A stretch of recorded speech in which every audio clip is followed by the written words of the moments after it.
Hey everyone, it's your girl Maddie here, aka Beaver Mash, and today I'm talking to you about Obscure Fire from the Russian-based band Megalith Levitation.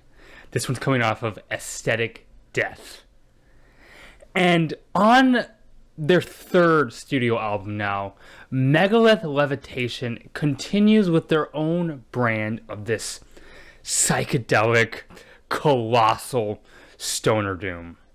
The riffs are massive and just reverberate with a ton of force. And making compelling doom metal is hard. It's not as easy as it sounds. How do you make that space interesting? And I feel like Megalith Levitation is a band that has definitely figured it out with the way they create a lot of anticipation between each crushing blow.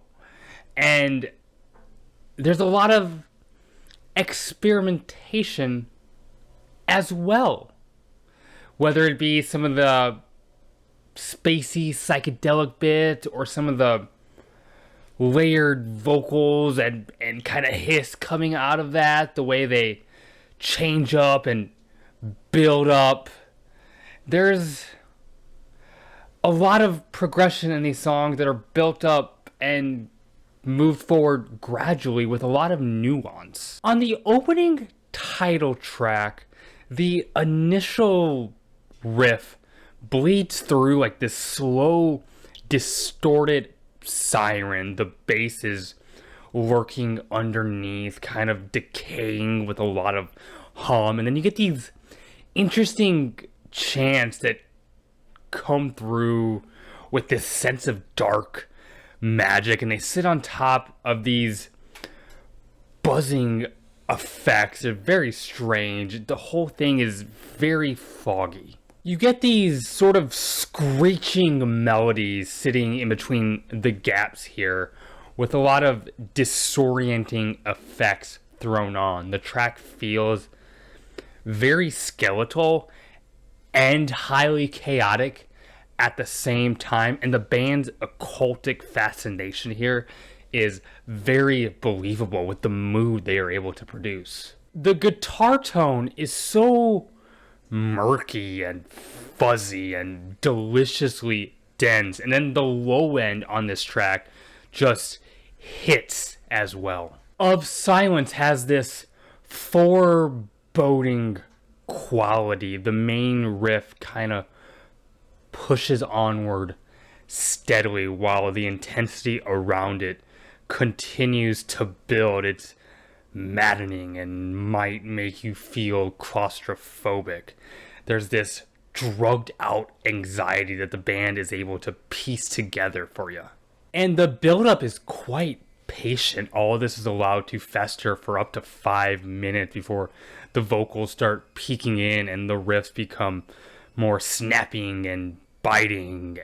It's really impressive how much feeling the band is able to stir up with so little.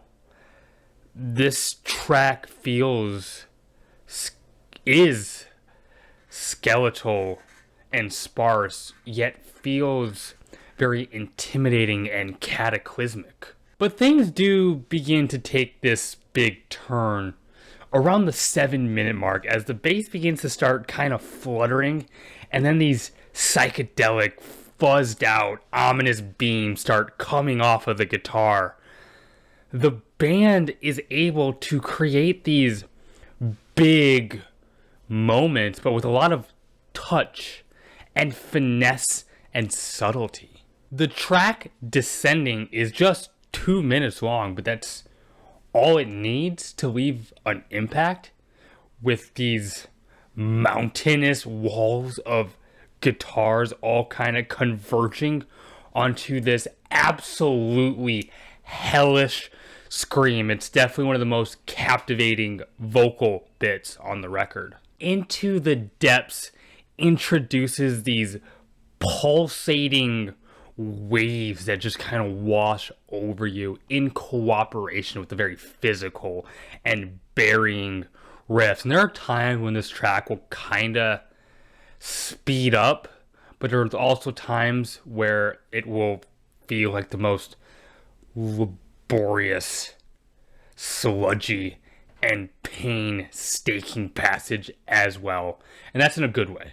And the percussion, I haven't talked about it yet. It's quite minimalist, but it's effective in that way. These incessant things that the drummer will do on the cymbals, or these very deliberate patterns on the snares and the toms. It's emphasizing dynamics over technical exhibition. And that's not always an easy thing to master. The record closes out with Of Eternal Doom, which is 13 minutes long, and it comes with this looming sense of lifelessness.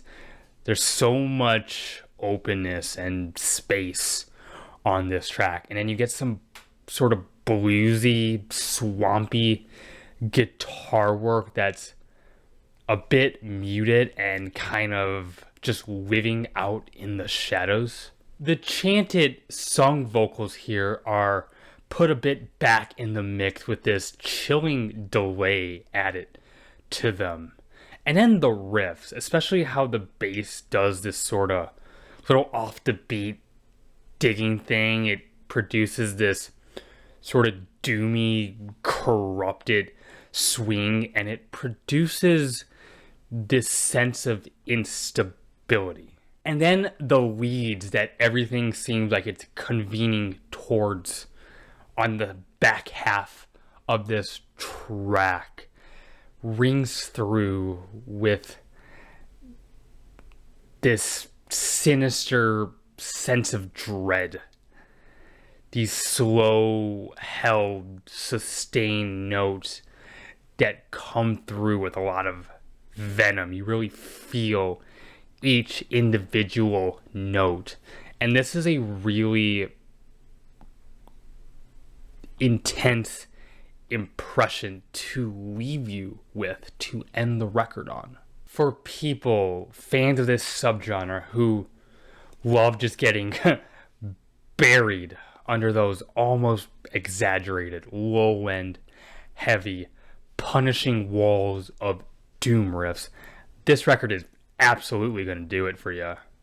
I love the mood and the fogginess and the space that the band is able to create so effortlessly here. Even with the pacing and some of the longer tunes that are thrown in, the band feels like it's keeping this engaging throughout. The songs are very well structured in that way. This thing is just heavy, puts you in a stupor, and it's just good ass doom metal. And hey, those are my thoughts. If you like this review, hit the like button. It would mean the world to me if you'd consider subscribing. Leave a comment. I love engaging with those. You can follow me on Twitter. I have a link to that in the bio of this YouTube channel. And hey, keep it metal. My name is Maddie, aka Beavermosh, and I'm signing off.